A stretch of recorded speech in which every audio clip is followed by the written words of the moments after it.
अस्सलाम वालेकुम व्यूवर्स, मैं आज बना रही हूँ बीफ टिक्का कढ़ाई।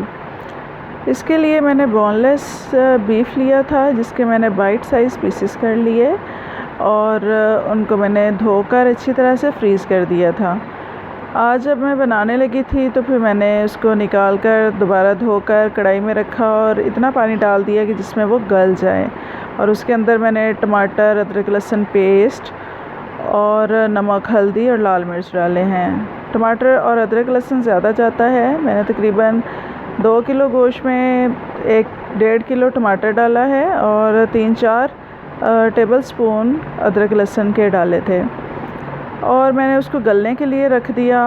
अब देखें उसका पानी खुश्क होता जा रहा है और बीफ भी ऑलमोस्ट गल रहा है।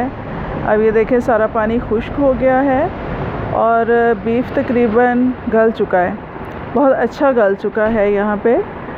अब इसकी भुनाई करनी है और ज़्यादा इसका इम्पोर्टेंट काम भुनाई का है। मसाले वगैरह इसमें बहुत कम जाते हैं, बस ये ज़ीरा डाल लिया और एक इंग्रेडिएंट है जो कि बिल्कुल लास्ट में जाता है। और ऑयल मैंने बिल्कुल थोड़ा सा साथ ही डाल दिया था, उसमें तकरीबन 5-6 टेबलस्पून ऑयल जाता है।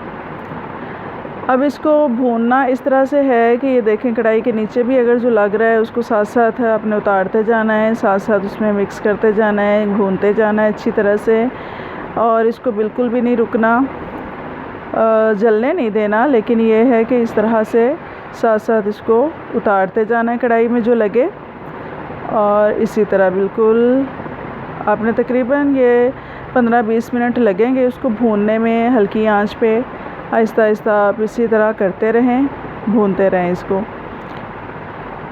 बस मेन इसका काम यही है कि भुनाई इसकी अच्छी सी हो जाए, क्योंकि ऑयल कम होता है इसलिए नीचे लगता है थोड़ा मसाला, लेकिन वो मसाले में उसका बड़ा अच्छा फ्लेवर आ जाता है। इसको आप करते रहें। और ये हमारा लास्ट इंग्रेडिएंट है जो कि है खुश्क धनिया कुटा हुआ।